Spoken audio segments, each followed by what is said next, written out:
Hi everyone, and welcome to the webinar, Scholarly Publishing and You. My name is Amanda Makula. I'm the Digital Initiatives Librarian at Copley Library.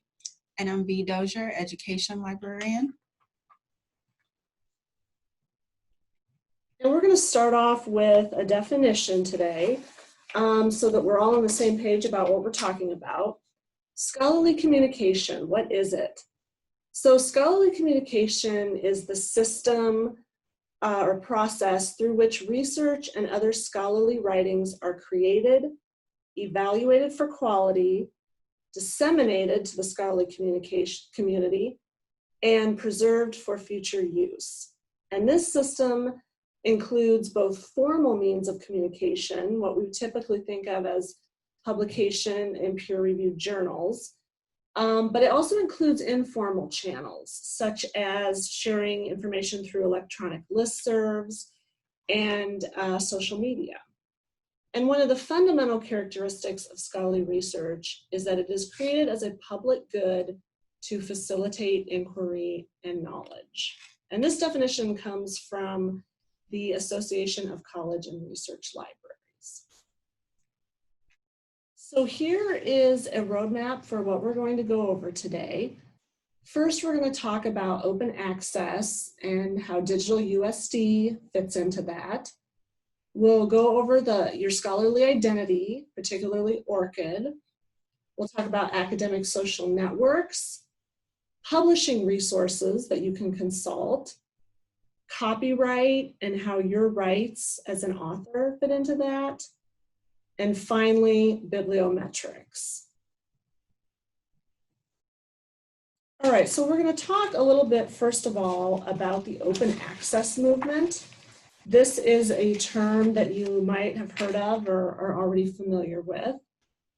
And what open access refers to is the free, unrestricted access to information. And typically, this also involves the ability to reuse it in one form or another.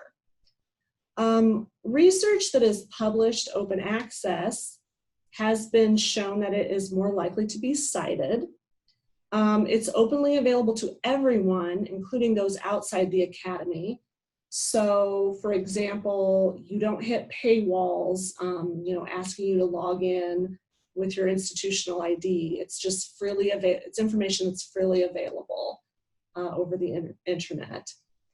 And one quality of open access is that it is independent of peer review. So it doesn't mean necessarily one way or the other that it has or hasn't undergone peer review. That's a separate consideration. And finally, we did link here on the slides to a resource that goes into some detail about differentiating between open access and open educational resources, or OER. And I'll just show you what this looks like. It's basically like a graph or a chart here. Typically, open educational resources, when we're talking about that, those are items that are related to teaching, whereas open access scholarly works are related to research. So you can look at this for more in-depth explanation of how these two things differ from one another.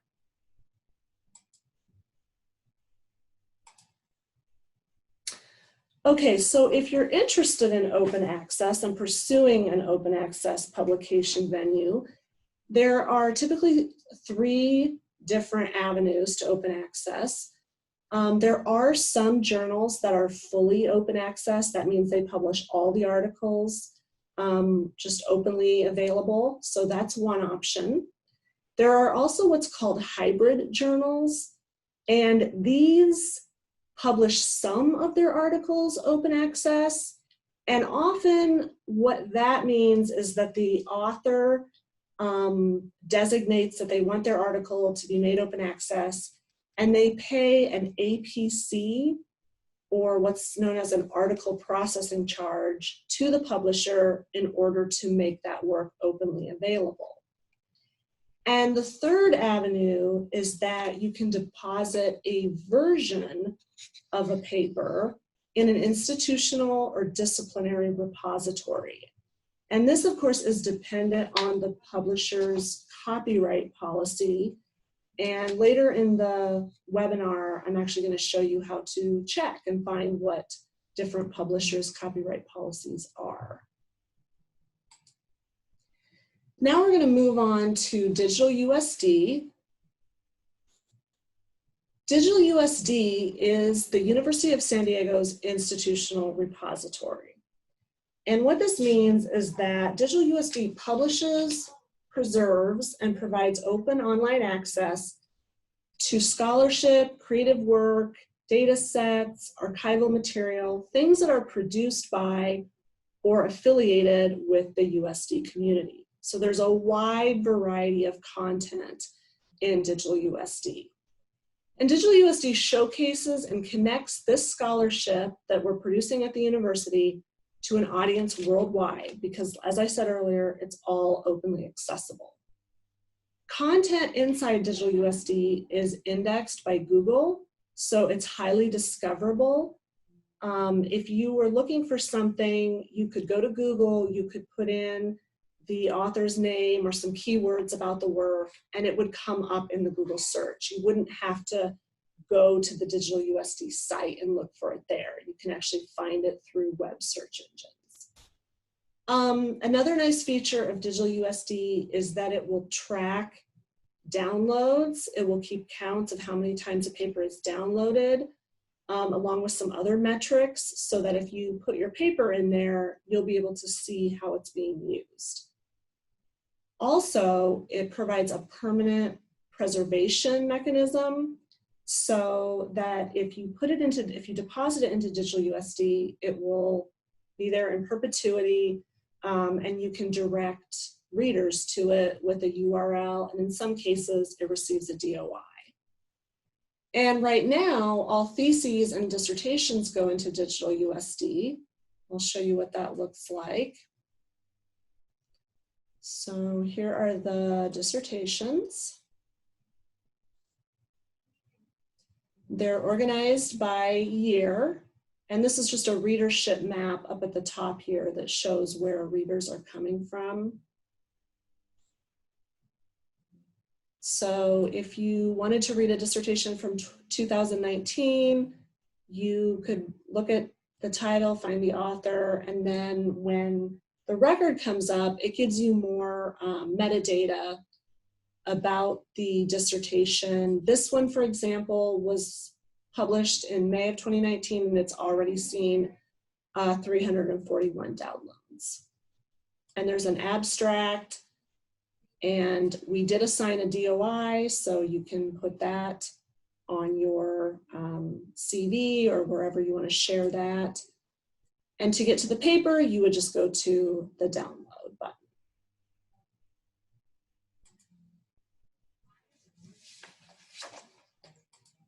So if you're going to use Digital USD for your thesis, for your dissertation, or for something else, there's just a few things to keep in mind. As you're preparing your work to be ingested, you want to make sure that you have obtained any permission for copyrighted material from another source. If you're including, for example, a chart or a graph or an image, that kind of thing, you'll want to obtain permission for doing so. And if there are any hand signatures or private sensitive information that's included in your work, you can go ahead and redact that, or you can talk with me about other options to make sure that your work doesn't include that kind of sensitive information. You just want to make sure it's publication ready, it's free of any errors. And another thing you can consider is an embargo, which just means a time period until it becomes available. So in some cases, a student might want to apply an embargo of a year and put it in Digital USD, and then after that year is up, it automatically unlocks and becomes openly available.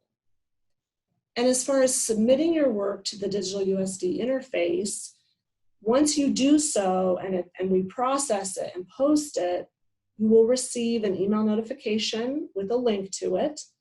You'll receive a DOI, like I mentioned earlier. And then you can just share the link and you can watch your metrics, watch your downloads grow, and see how people across the world are using it.